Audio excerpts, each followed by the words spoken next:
I'm Alex, 28 years old, and I've always been the type of person who loves adventure, especially on weekends when I can break away from the routine and lose myself in nature. This story happened during a hike with some friends at a national park in California, a place famous for its well-maintained trails and stunning views. There were four of us: me, Mark, Peter, and Sarah. Everyone was super excited about the idea of exploring a more remote trail, away from the touristy routes, to enjoy a little more peace and quiet. At first, it seemed like just another normal weekend trip. The morning was clear, the sun was shining, but things started to feel weird once we strayed off the main trail. Mark was the first to suggest, what if we try a different path? Something less traveled, and off we went, following a secondary trail barely visible on the map. The wind was picking up, and the trees around us seemed to be swaying more than usual, giving off a strange vibe. With every step, the path got narrower and the shadows from the trees grew longer, but no one really cared. It was just nature, right? At least that's what I thought until we started hearing something soft, like someone moving behind us. At first, the feeling of being watched was subtle, more like a hunch. I thought it was just in my head. After all, forests always have that mysterious vibe, right?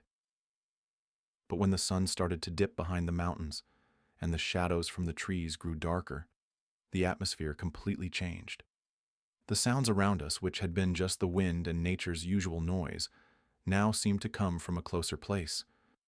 Every snap of a twig, every rustle of leaves, made me glance over my shoulder. "Probably just an animal," Mark said, trying to lighten the mood, but I couldn't shake the chill running down my spine. Then our phones started to act up. I checked my phone and saw the signal was gone. The same thing happened with the others. No one could make a call or access anything. "This is weird," Sarah said, pressing the buttons on her phone repeatedly like that would fix it. That's when we started to notice something even more unsettling. The trail seemed to be changing. Not physically, but it felt like we were heading in the wrong direction. Before, the path was clearly marked, but now the trees and bushes around us seemed to be closing in more and more. It was like they were pushing us deeper into the forest, toward something we couldn't even begin to guess. With each step, the atmosphere felt more suffocating. The trees, which had once just been a majestic backdrop, now seemed to stretch in directions that didn't make sense, creating dark corridors ahead of us. Mark, who was always the most optimistic of the group, tried to calm us down, but even he started to look visibly unsettled. "We just need to head back, guys," he said, his voice more tense than usual. And then we heard it again, a muffled sound like someone walking behind us, but when we looked back, there was nothing, no shadow, no movement. The forest was dead silent, except for that sound. Fear started to creep in for all of us. I knew something wasn't right, but none of us wanted to admit it out loud. Night fell quickly, and so did the cold. The feeling of being followed grew stronger. Every time we turned a bend on the trail, something seemed to change, like the path was twisting. It was as if the forest was rearranging itself to make us even more lost. No matter how many times we checked the map, it felt like the trail was disappearing. That's when a huge shadow moved between the trees to our right, fast and silent. We all froze. Mark took a step forward, but then Sarah, her voice trembling, whispered, "There's something there. Someone's watching us." I quickly glanced in the direction she pointed, but saw nothing, just trees and darkness. The fear was palpable, and panic started to take over all of us. Mark tried to take charge, insisting that we should keep moving forward, but I could tell he was starting to lose confidence too. The trees around us seemed to bend, almost like they were closing in on us. That's when something really weird happened. I heard a low whisper, but it was clear enough to understand, coming from somewhere to our left. It was a guttural sound, almost like a raspy voice saying something unintelligible. I looked at the others and I could see they'd heard it too. No one said anything, but we all stared in the same direction, as if something in the dark was waiting. The air felt thicker, heavier, like it was hard to breathe. We tried to move faster, but soon realized we were completely disoriented. The trees seemed thicker, the path more closed off, and the shadows dancing between the trunks created twisted shapes, like something was moving there, hidden. That's when something moved too fast to follow. A hooded figure, a tall, skeletal silhouette, crossing between the trees ahead of us. I couldn't make out the details, but the shape was wrong. It didn't look human. A terror I can't even describe hit me. "Run!" Mark shouted, and before we could react, the figure vanished as quickly as it appeared. But the fear was already there. The feeling of being followed, of something being with us, was undeniable. Our adrenaline was through the roof, but reality felt distorted. With every step we took, the environment around us seemed stranger, more suffocating. The forest, which had once felt calm and even welcoming, now seemed like a maze of shadows and incomprehensible sounds. We tried to run, but the feeling that the forest was swallowing us whole grew stronger with every second. The fear was real, tangible, and the sound of footsteps behind us, getting closer, didn't help at all. I looked back one more time and saw something I'll never forget. It wasn't a person or an animal. It was a dark figure, with eyes that seemed to reflect the light of our lantern, and a smile that didn't look human. It was there, watching, standing still between the trees. Mark, now pale-faced, looked at us with desperation in his eyes. "We're not getting out of here," he said, his voice trembling. Those words, spoken with such terror, marked the moment when we all started to realize it wasn't just a feeling of being lost. Something was hunting us. The forest seemed alive, reacting to our presence, as if it knew our steps before we took them. The air was thick, heavy, and fear paralyzed us. It wasn't just nature disorienting us anymore. It was something else, something that knew exactly what we were doing there, something that was watching us with a deep, unsettling knowledge of this forest. The feeling of being hunted intensified with every passing second, like the forest was closing in even tighter around us. With every turn, with every new step, it became harder to find our way back. Our hearts were pounding, and the sound of our own footsteps seemed deafening in the heavy silence. Sarah began to cry, muffling the sound with her hands, as if that would stop the thing following us from finding us. I could hear her sobbing, but something told me that, deep down, the real danger wasn't the forest or whatever it was hiding, but what was watching us inside it. Then, the ground beneath us gave way. One of us, I'm not sure who, stepped on a loose root, and the noise echoed through the forest. When I looked over, I saw Mark and Peter falling to the side, desperately trying to get up. Fear overtook me, and instinctively I tried to pull them up. That's when, in the depths of the forest, between the farthest trees, a figure appeared. I can't quite describe it. It wasn't human, but it looked like a distorted shadow, with long curved limbs, and its presence sent a deep chill through me. The thing was standing still, watching us. That's when I heard Peter's voice, low and drawn out, like he couldn't breathe anymore. "It's coming," he said, and the feeling I got was clear. Something was getting closer to us, with slow, predatory steps. I could hardly breathe. The fear was so intense that I felt my body moving on instinct without even thinking. I looked at the others, but they were all frozen. Mark, eyes wide, was trying to pull Sarah to her feet. But the lantern's light was shaking in his hands, and the figure ahead seemed to be getting closer, as if it knew exactly where we were. I could hear something dragging across the dry leaves, a soft but sinister sound, almost like a deep breath. At that point, we all knew it wasn't just about finding the way back anymore. Something was surrounding us, something much older and smarter than us, and it didn't want us to leave the forest. Then, in one last attempt, I screamed. I screamed for help, even though I knew no one would hear us out here. But when my voice cut through the air, the creature, if you could even call it that, stopped. For a moment, everything went silent. The sounds of the forest vanished, and all that was left was that strange emptiness. It was like the thing had decided it had had enough of us and was waiting for something more. The fear made me question whether I was hallucinating, whether this was really happening. And then, with a high-pitched sound, almost like a muffled scream, The figure disappeared into the trees, and the forest seemed to calm down all of a sudden. But we knew we weren't alone. Not anymore.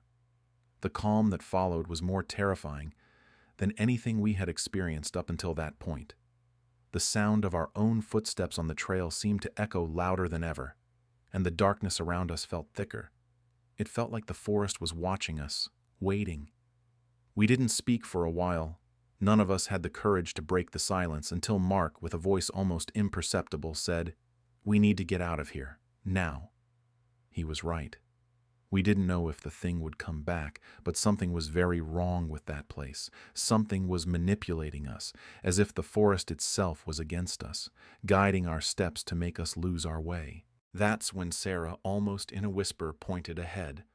A small clearing opened up between the trees, an unexpected space that seemed to have been left there just to save us.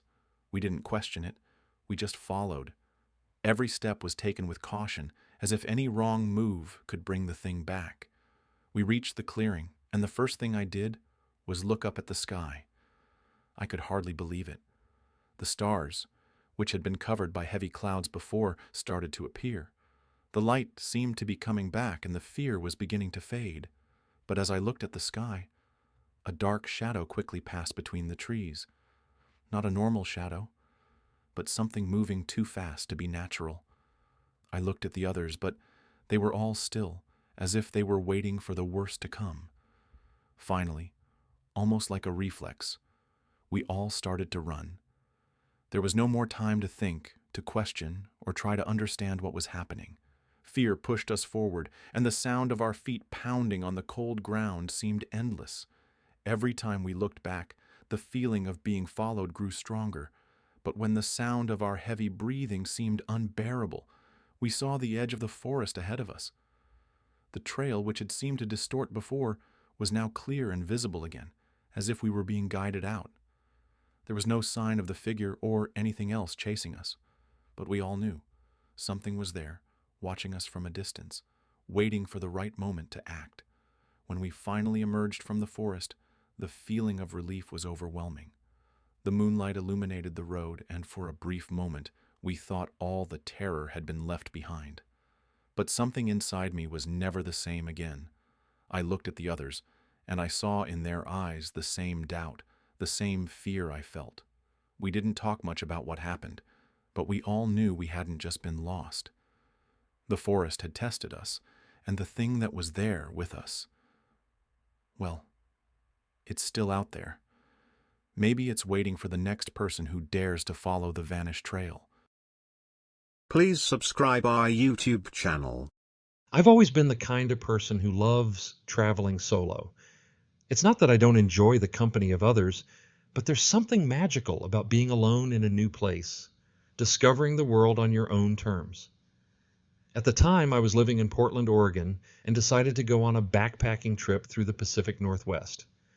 I'd done a few hikes before, but there was something about that area that called to me more than any other place. It had a different vibe. Maybe it was the solitude of the dense forests or the peacefulness of the mountains, but the bottom line is, once I decided to go, no one could talk me out of it. The trail was pretty remote, but I didn't care. Along the way, I heard some strange stories about that place, mostly from the locals. "Don't go that way," they said. "Stay away from the shadow trail." They said it like it was some kind of superstition, like they were just trying to scare me. Of course, like any seasoned backpacker, I brushed it off. I'd heard that kind of thing before in different parts of the world, but there was something about the way they looked at me, worried almost, that made my stomach churn in a way I couldn't quite explain. Still, I pressed on like I always do when I'm determined to explore. The trail started off easy, a narrow path winding through these massive trees, their tops so high they blocked out the sunlight, creating this dreamlike atmosphere. But as I went deeper, the feeling of being watched started to grow stronger. It wasn't anything tangible, more like a presence in the air. I'd glance behind me now and then, but there was nothing. I kept moving forward, trying to push the uncomfortable feeling aside. The only sound breaking the heavy silence of the forest was the crunch of leaves and twigs under my feet. But then I noticed something odd on one of the trees, a symbol carved deep into its bark. It wasn't just some random doodle. It looked almost ritualistic. Something about it told me that symbol had been there a lot longer than I'd realized. I kept walking, trying to ignore the unease growing inside me. But with every step, more symbols started showing up on the trees around me, always in patterns I couldn't make sense of. Some were repetitive, others more intricate. And before long, I realized I was straying further and further from the main trail. The wind started picking up, causing the trees to sway in a weird way, like they were trying to block me, like the forest didn't want me to go any further. And then suddenly I came face to face with something that made me freeze in my tracks, my heart racing, an abandoned campsite. But it wasn't just any campsite. It was a campsite that felt familiar. There was something about the scattered gear, the torn tents, the abandoned tools that gave me this really strange feeling, like I'd seen it all before, like I'd been there already. The place was way too quiet, like time had just stopped. There was an old burnt-out campfire, but the ashes were fresh, like someone had tried to light it not too long ago. The smell of damp earth and burnt wood was in the air, but something felt off about it all. I crouched down to examine one of the objects scattered on the ground, a worn, dirty map folded up with notes I couldn't make out. My hands were shaking as I held it. Something wasn't right. How did I know that? What exactly was making me feel like I had been here before? It was a creepy feeling, like I'd had a nightmare about this campsite. I couldn't explain it, but the sense of déjà vu kept growing stronger. Something was pulling me into the camp, but at the same time, my body was telling me to get out, that it wasn't safe. Nightfall came faster than I expected. A thick fog began to form, wrapping everything around me. The forest seemed to be closing in, the sound of the wind picking up, almost like nature was getting ready for something. I tried to start my own fire, but it wouldn't catch. The sparks would jump, disappearing into the air like they were being sucked away. Then suddenly I heard a crack, like someone stepping on dry leaves near me. My heart raced. I looked around but saw no one.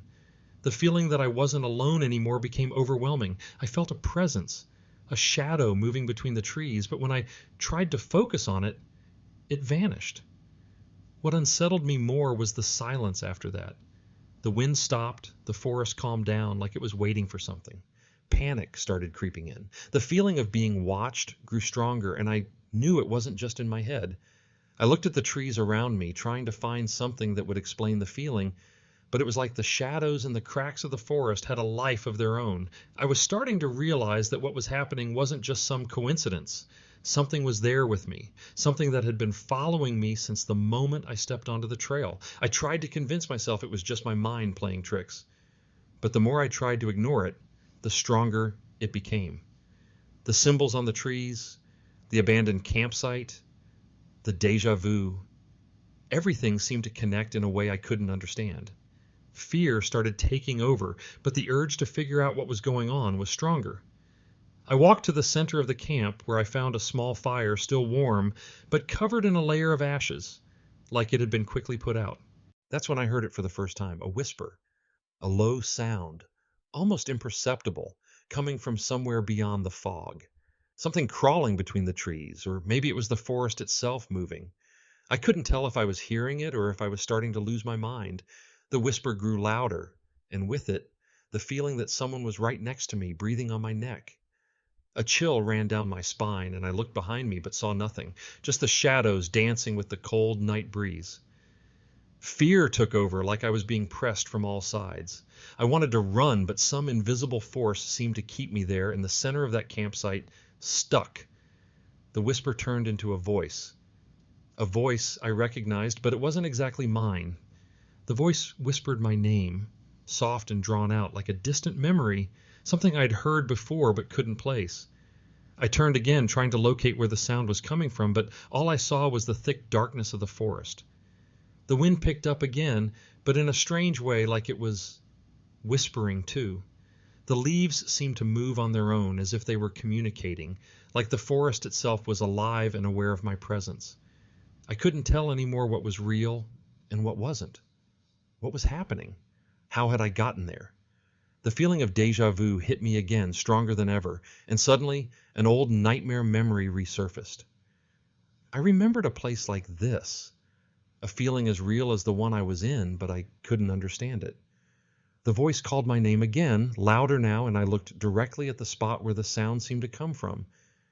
Then I saw it. Between the trees and the shadows, there was a figure, tall and skeletal, with eyes that reflected a strange light, like something there didn't belong to this world. I froze, my body turning heavy like the air had turned into a thick substance I couldn't get through. It didn't move, but its eyes glowed with a kind of silent hunger, watching me from a distance that felt safe, yet threatening. My heart raced, and I didn't know whether to run or stay still, waiting for whatever it was to get closer. But before I could make any decision, the figure vanished into the shadows as quickly as it had appeared, leaving only the echo of its presence in the cold air. I was alone again, or at least I thought I was. The night dragged on in an oppressive silence, and I stayed there in the middle of that abandoned campsite, trying to gather the courage to leave, but unable to move. The feeling of being watched was stronger than ever, and I could swear that no matter how much I looked around, the figure was still watching me. When I finally managed to stand up, a sense of urgency took over, like something was about to happen. I knew I couldn't stay there any longer. With my body tense and my mind confused, I started walking toward the trail exit, not daring to look back. I felt the weight of eyes following me with every step. The air was thicker, heavier, and I could hear something crawling on the leaves behind me. But when I looked, there was nothing. Just the dark forest, like a monster waiting to swallow everything. Finally, when I left the trail and made it back to the road, the weight on my shoulders lifted. The sound of leaves and branches under my feet faded too, and I knew I wasn't being watched anymore. I reached the nearest town before dawn and told some locals what had happened, but no one seemed surprised. They just looked at me with empty expressions, like they knew exactly what I was talking about but didn't want to say more. I still don't understand what happened on that trail. What haunted me wasn't just what I saw, but the feeling that something had been following me before I even set foot there. Something that maybe had been waiting for me. I never went back to that trail, but a part of me still feels like somehow it's still watching me. Please subscribe our YouTube channel. I've always been the type of person who likes to keep moving, and for years, I've been running the same trail in the woods just a few miles from my house. It was a habit I really enjoyed. The calm of the morning, the sound of my feet hitting the dirt, the fresh scent of the trees. I'm someone who's comfortable with solitude, and the trail was always a place where I could think, relax, and basically escape from the rest of the world for a while. In a small town like ours, the woods were always a refuge, a familiar place. But lately, something's felt off. The trail I knew so well started to feel different. It started slowly, like the feeling of being watched creeping in, like a shadow you barely notice, but that stretches out over time. At first, I just felt a chill on the back of my neck, like someone was staring at me from a distance. It wasn't anything concrete, just a vibe in the air, but the more I ran, the stronger it got.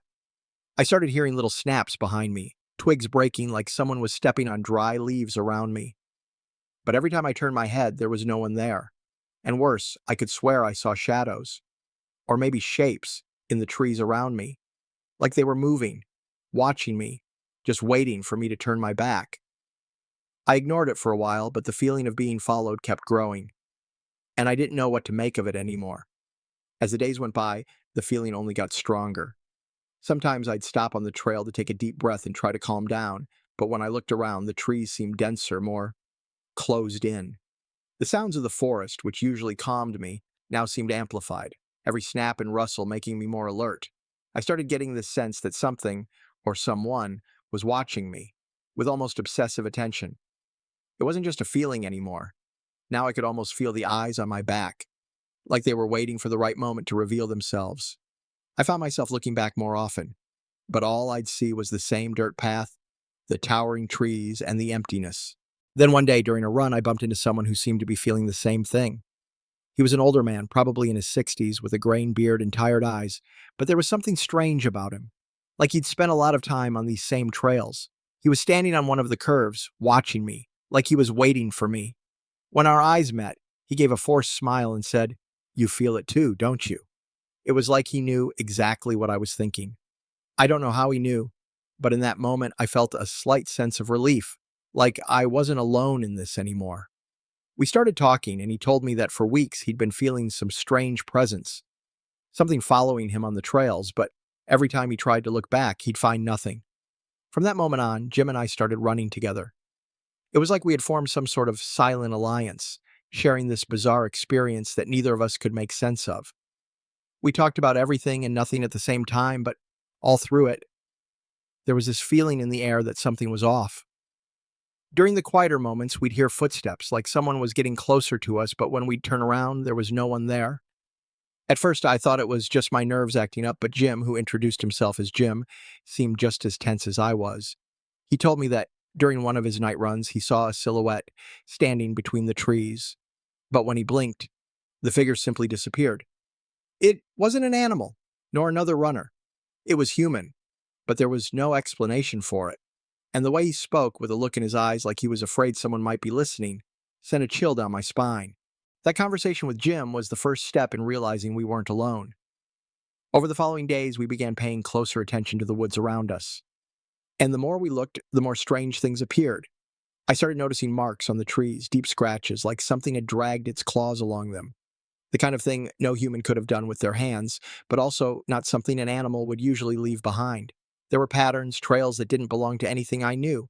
Jim mentioned that sometimes he could hear low whispers between the trees, voices that seemed to murmur his name. He thought it was just his mind playing tricks on him. But I couldn't ignore the weight of his voice, full of a fear that now seemed shared between us. It was like somehow we were part of some twisted experiment, being watched by something or someone. As time went on, the feeling of being watched became more and more oppressive. Jim and I decided to start running the trail earlier before the sun went down, hoping to escape that sense of being followed. But something was changing in the woods. The trees seemed tighter, the path more cramped. There were moments when the wind felt strange, like it wasn't just moving the leaves, but was carrying something with it, a presence. It was one of those mornings, after weeks of growing anxiety, when we saw something I'll never be able to forget. As we ran, a figure appeared in front of us. It was tall, thin, wrapped in a dark cloak that didn't reflect the sunlight. I couldn't make out the details, but something about its presence made me stop dead in the middle of the trail. It wasn't an animal, it wasn't just some ordinary human. It was something so otherworldly, like it had stepped out of a nightmare. It didn't move, just stood there, watching us with a disturbing calm. And worst of all, we knew it was there, waiting for us like it had been studying us already. We froze, not knowing what to do. Time seemed to stand still in that moment, and the only thing we could do was stare at that figure. My heart was pounding in my chest, but I couldn't take my eyes off it. Fear took over me, but at the same time, something inside me told me we shouldn't run. After what felt like an eternity, the figure slowly turned and disappeared between the trees, without making a single sound. When it was gone, Jim and I stood there trying to process what had just happened. I had no words to describe what I had seen, but something inside me knew that whatever it wasn't a coincidence. It wasn't a trick of perception. The woods, or whatever was in them, were watching us, and somehow we were the targets of that watchful gaze. That experience changed everything for us. We weren't running the trail the same way anymore. The feeling of being watched got stronger, and now it felt like the forest was trying to close in around us, like it was swallowing us little by little. Jim, who used to be the calmest of the two of us, was now completely terrified. He started getting paranoid, always looking over his shoulder, breathing fast, like he couldn't find peace in that place anymore. We tried to find answers. We searched for anything that could explain the strange figures, the whispers, and the marks on the trees, but all we found were more questions. Jim suggested the forest could be cursed, or that there was something there, an ancient presence waking up. I, as skeptical as I was, didn't know what to believe anymore. Then one night, as we were heading home, he shared something that sent chills down my spine. He said that morning, while he was running alone on the trail, he heard a clear whisper, like a voice saying, "You'll see more, much more." It was like the forest was communicating with him somehow, and the worst part, this feeling of being hunted, was becoming more intimate, as if the entity or force watching us had started studying each of us more personally. I could feel it with every step I took, with every strange sound in the wind. Something was surrounding us, something that understood us in a way we couldn't comprehend. It was like fear had turned into a concrete presence, a shadow crawling behind us, waiting for the right moment to reveal itself. Then, one afternoon, something happened that was the point of no return. Jim and I were running the trail when we noticed something we had never seen before. An old cabin, half hidden between the trees. The structure was in ruins, but still visible enough that we couldn't just pass it by. It was strange, but what unsettled us more were the marks around it. The ground was scarred, like something had been dragged there. The trees around it were much more distorted, with trunks twisting at impossible angles, as if the place itself had been manipulated by something unnatural. I looked at Jim and I could see the fear in his eyes. He didn't want to get any closer, but something was pulling me toward that cabin. I knew we had to find out what was inside. When we got closer, the doors were slightly open, creaking in the wind. I hesitated for a moment, but Jim was already behind me, gently pushing me forward. He glanced back one last time, and in that instant, I saw it, a silhouette watching us from the edge of the forest, motionless. We entered the cabin, and the smell of mold and decay hit us. The interior was covered in dust, but what caught my attention the most was a table in the corner with several papers scattered across it. Old sheets, strange drawings, and what looked like some kind of journal. Jim picked up one of the papers, and as he looked at it, his expression changed. His eyes widened, and he began muttering to himself like he was trying to process what he was seeing. What was written didn't make sense, but there was something in one of the drawings that froze me. It was a human figure, with eyes that were wrong, like the figure was looking directly at us. It was impossible to look away, like the figure's eyes had a hypnotic power. The air inside the cabin felt heavier, and I felt like we were being watched, not just by the forest, but by something inside, waiting patiently to make its move. The atmosphere in the cabin was becoming suffocating. When I looked at Jim, he was pale, sweating cold. I knew he wanted to leave, but something was holding me back. I needed to understand what was happening, why the forest was hunting us. I looked again at the papers scattered across the table, trying to find some kind of clue, something that could help us make sense of it. But then something in the corner of the room caught my attention, a mark on the floor. It was a strange symbol, like someone had drawn it with something sharp. The design was a mix of lines and circles, but what was most unsettling was the feeling it gave me. I stared at the drawing, and suddenly, everything seemed to fall into silence. The air, the light, the wind, everything seemed to stop. It was in that moment that I heard it. A low sigh, almost imperceptible, coming from behind me. I spun around quickly, and there it was. The figure, the same silhouette we had seen in the woods, now standing in full view in the cabin light. It was closer than I could have imagined, moving without making a sound. The face, though shadowed, seemed to be constantly shifting. Its eyes were the same, those eyes I'd seen in the drawing, deep and empty, but also intense, like they were analyzing me. I couldn't move. Fear had completely paralyzed me. Jim, who was beside me, tried to speak, but his voice failed him. He couldn't make a sound. The figure began to move closer, slowly, and I felt like the cabin itself was swallowing us, like the walls were closing in around us. Every step it took seemed to echo in the silence of the room, like a twisted fairy tale. But the only story being told, there was pure terror.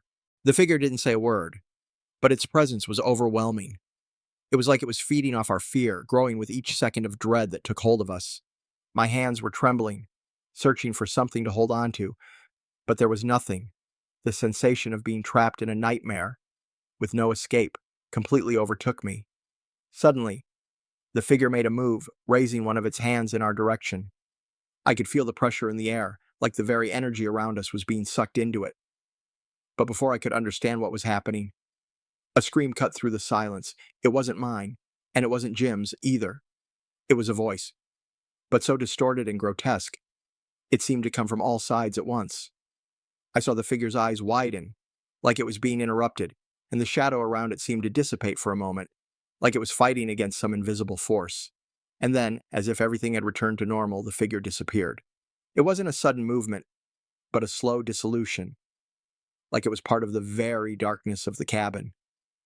The sound of the wind outside came back, the leaves began to rustle, and the weight in the air started to lift, but something had changed. The feeling that something was wrong never left us. Jim was breathing heavily, his eyes fixed on the door of the cabin, and he was muttering words I couldn't understand. But one thing was clear. We weren't the first ones to notice the presence in the forest. That thing, that force, it wasn't new. It had been there, living in the shadows, watching us, studying us for much longer than we had ever imagined. And the worst part was that we didn't know if we had been chosen or if we were just pieces in some twisted game, thrown into its sinister amusement. The next day, we decided to leave the forest. No matter how familiar the trail was, I knew I'd never see it the same way again. Jim and I didn't exchange many words on the way back, but the expressions on our faces said it all. The forest was no longer a peaceful place. It had turned into something sinister, a trap, and we were the prey. When we finally got home, I didn't feel relieved. In fact, I couldn't shake the feeling of being followed, like that presence was now inside me, watching, waiting. I tried to get back into my routine, but nothing felt normal. Every shadow moving on the walls, every rustle of the wind, reminded me of what we'd gone through at the cabin, the figure that dissolved into the darkness, and Jim's words, "The forest is alive, and it knows us." Weeks went by, and while the feeling of being hunted faded, I never stopped feeling like there was something out there in the shadows. Jim disappeared without a trace, and no one knew what happened to him. I tried to search, but everyone who talked about him just said he left town, no warning, no explanation. I know what I saw, and I know Jim knew what I knew. He saw what I saw. And if he's gone, I wonder if the forest finally took him. Now I find myself standing there again, looking at that trail, wondering if I'll ever have the guts to go back. And the only thing I know for sure is that wherever Jim is, he's not alone. The forest never let us go. Please subscribe our YouTube channel.